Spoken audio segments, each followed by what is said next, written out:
maging relax ka lang. Hi classmate, dito na po tayo sa mentoring number 5, take 3. Hi classmate, dito na po tayo sa mentoring number 5, take 4.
Hi classmate, dito naman po tayo sa mentoring number 5, kaya simulan natin. Hello Mentor Joseph, sa akin na paano nakakatulong or nakaka-apekto sa community ang pagkakaroon ng different generations? Ano na lang siguro, mas i-broad ko yung magiging sagot. Ang learning ng isang tao, mas magiging mabilis kung marami kang nakakasalamuha na iba't ibang edad. Kasi, di ba parang, minsan may mga kabataan na pagka-graduate, masyadong mahihain minsan sa ibang tao. Kasi nasanay sila na ang kasama nila lagi kaedad nila, ang kausap nila yung kaklase nila, ang pinag-aaralan nila pare-pareho, kaya ang tagal ng growth. Pero kung magkakaroon kayo ng circles from all walks of life, magugulat ka, shortcut ng sobra ang journey mo. Kaya nga di ba laging sinasabi nila na we need to read books. Importanteng nagbabasa ka ng libro kasi yung journey at natutunan ng author na yon parang dinownload mo sa sarili mo. Ibig sabihin, gaano siya kaganda, ang buhay natin dito sa mundo, mga 8 years average. Ngayon, kung papansinin niyo ako, bakit the way how I speak, the way na parang paano ako nakaka-relate sa majority ng tao, hindi naman ako naging empleyado, hindi ako naging OFW. Pero pagkausap ko ang iba't ibang tao, akala mo, naranasan ko rin yon. It's because pinag-aralan ko yung mga bagay na yun. Kaya ang pinaka naging advantage ko honestly sa lahat, maliban sa dami kong nakakasalamuha, natututo ako sa mayayaman, natututo din ako sa mahihirap, natututo ako sa mga successful, natututo din ako sa mga tamad. Kahit anong klaseng tao, ang tanong ko lagi, ano yung pwede kong matutunan doon? Kaya nga, sa akin, bakit naging sobrang bilis yung success ko? Kasi even pahinga ko, nag-aaral ako. Di ba parang kanina, pagdating ko dito sa inyo, actually, dami ko pang concern na sinasagot sa phone. Tapos ngayon, eto pa, switch on naman ako. Yung sabi ko nga sa'yo kanina, na parang kung may problema ang mga newbie ang term ko, na gusto mo bago ang emotion mo, ang tagal ng proseso na pag malungkot ka, siguro inaabot ka pa ng mga ilang araw, ilang linggo para ka maging masaya. Ako kasi kaya kong mag-shift ng emotion sa kada seconds lang. Malungkot ako ngayon, kailangan ko maging masaya kasi may trabaho akong dapat gagawin. Mag-shift ako ng emotion ko. And na-experience ko yun through time, kaya ko siya natutunan. Kaya sa atin, lalo na sa inyong lahat, ito yung advantage sa community natin kasi ang daming, katulad kayo, hindi pa naman kayo earners masyado, pero nakakasalamuha mo ako.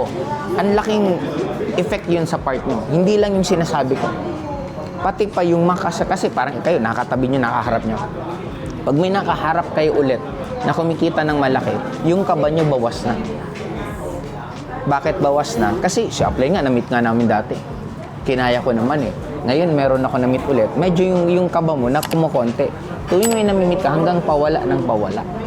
Kaya yun ang pinaka-importante para sa akin na importanteng ma-expose kayo sa lahat ng klaseng generation kasi lahat naman ng generation at lahat ng experiences kailangan natin. Ayan po. So, sa akin naman, Mentor, may questions naman po ako. So, for me po, Mentor, bakit madami pa din po ang naluloko kahit madami na ang nagtuturo online about financial literacy, tamang pag-invest or business? Parang pinaka-simpleng term yun, bakit marami pa rin na-scam? Yes. Ano yan eh, parang sa biruan, sino ang mas upgraded? Yung magnanakaw o yung pulis? Magnanakaw. Magnanakaw kasi sila yung nag-iisip paano mauunahan yung pulis. Yes. Kailangan mo na magkaroon ng maraming krimen bago ma-realize na may bago na palang style ng krimen, saka pala mag-iisip yung pulis kung paano tatalunin yun. In short, mas nauuna pa rin. Kaya nagiging creative din kasi ang mga nang i-scam. Di ba parang dati letter lang eh, munti ka na kami dyan ma-scam nung bata ako. Kasi nung bata ako si mama, bagsak na kami nun sa negosyo eh. Bagsak na kami nun sa negosyo. Tapos ang nangyari nun, anong tawag niyan? Yung pera ni, wala na kayong pera that time, pinadalan si mama ng letter. Yung letter na yon, parang ang sinasabi, pwede, ano yan, mayroon isang prinsesa, na yung prinsesa yun, magbibigay ng pera kay mama ng milyon. Etong milyon na to, kailangan lang ni mama magpadala ng pera.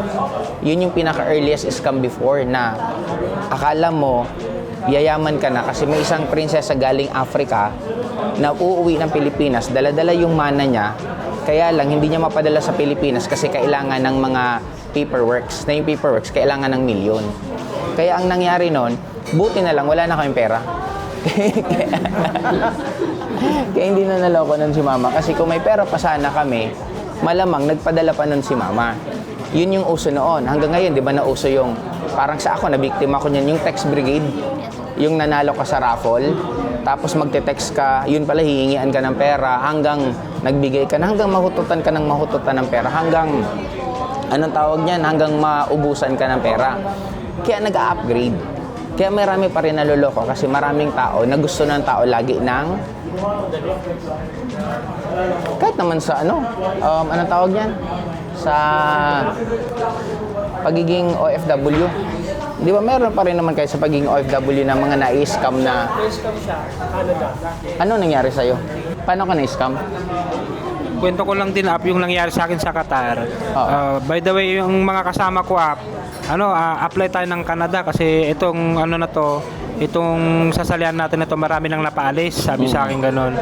And then ako naman, sumama ako kahit hindi ko pinag-aralan yung sinabi sa akin. And then kasi ang dami na namin na sumali. Pati ako, yung kasama ko, tara, sali ka, sabi sa akin ganon. Ako naman, kakilala ko, syempre, tiwala na ako. Pero yung pinakauna nag-invite sa kanya, hindi niya pala kakilala.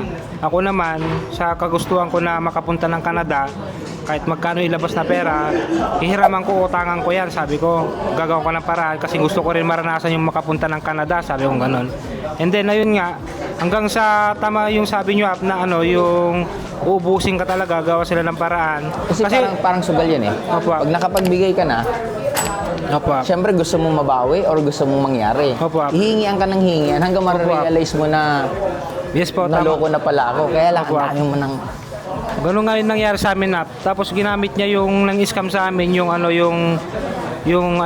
salita ng Diyos na din, mga ganon, na loss of my blood, sabi sa ganon, talagang kukunin ko kayo, magiging maganda yung buhay ninyo, sabi ganon. Pero kalaunan, hingi pa rin ng pera sa akin, naubusan na ako, wala na ako maibigay, dun na tumigil. Kaya yun na, sabi ko, scam na nga to, sabi ko. Buti na lang talaga, nung part na na-scam ako, na-stress ako doon, nakilala ko tong community na to. And talagang sabi ko, Lord, bigyan mo naman ako ng opportunity hanggang sa nakita ko yung video nyo up. Tapos yun, si Mentor Jerwin, yung nakapagano sa akin, nagbigay ako ng time, kinausap niya ako. Hanggang ngayon, nagustuhan ko talaga yung community. Nandito ako ngayon sa Bicol. So, thank you so much, Mentor Joseph Lim. Pero sa akin, pinakasimple. Pinakadulo lang naman sa akin. Part kasi ng maluloko ka para ka tumibay.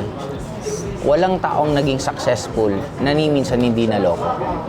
Kumbaga kahit kasi ang daming yung ma-experience eh. Lalo pag kumikita ka. Kasi even ako, hindi naman perfect life ko eh. Ang dami ko rin maling desisyon sa buhay. Pero ang tanong ko palagi, sa bawat mali, ano yung tinuturo sa akin nun para ako mag-level up? Kaya mahalin nyo lang yung pain, mahalin nyo yung mistakes, mahalin nyo yung failures kasi dyan tayo lalong nagle-level up. Kaya yun sanang ma-realize ninyo na hindi mali ang magkamali. Ang mali ang hindi sumubok. Ang mali ang takot na madapa. Kasi lahat ng tao na naging successful, nadapa, nag-fail, lahat meron yan. Kaya nga sabi ko, pabilisan lang matuto. Last question. Ayun. So, siguro ito na last question namin so dami ng mga nag-a-arise na mga social media influencer, aka mga motivational speakers. Paano malalaman if reliable sila, pakinggan, mga ideas, mga insights nila? Sa akin, una sagutin ko muna yung paano malalaman kung reliable o hindi. Sundan mo yung buhay. Alamin mo sino siya, anong background niya, ano talaga totoong ginagawa niya. Tingnan mo. Hindi lang yung sikat ba siya o hindi kasi madali naman sumikat sa SOCMED Isa yun. Second, para sa akin, I really don't care kung credible ka o hindi. Basta importante, maganda yung sinabi mo, nagustuhan ko, okay na ako doon. Kumbaga parang kukunin ko yung sinabi mo. Hindi ko naman kukunin yung pagkatao mo. Di ba kahit na kasi kadalasan, yung mga sinasabi ng isa, na ipamana. Wala yung pinagkaiba sa gumawa ng libro. Di ba, nagkataon lang na ang taas lang ang tingin natin sa libro, kaya parang paggaling sa libro, natutunan ko yung sa libro. Pero hindi naman nga natin binabasa na sino ba ang author Di ba, very rare naman na wala ka ng pakialam. Kaya ang kagandahan lang ngayon, anong tawag niyan para sa akin, kung ano yung nakita niyong maganda, natutunan niyong maganda, i-apply niyo. Regardless kanino nang galing yan, kasi hindi naman, swerte mo nang at least siya yung naging way para ibigay sa yung information yan. Kaya para sa akin, yun lang. Ang pinaka-importante, natuto ka, gamitin mo sa buhay mo na ilalim mo ikagaganda. Thank you, so much. Sige. Hi classmate, ito naman tayo ulit at katatapos lang ng mentoring namin. Sana marami po kayong natutunan kasi marami pong epic na nangyayari habang binibidyo itong video ko. Bye-bye.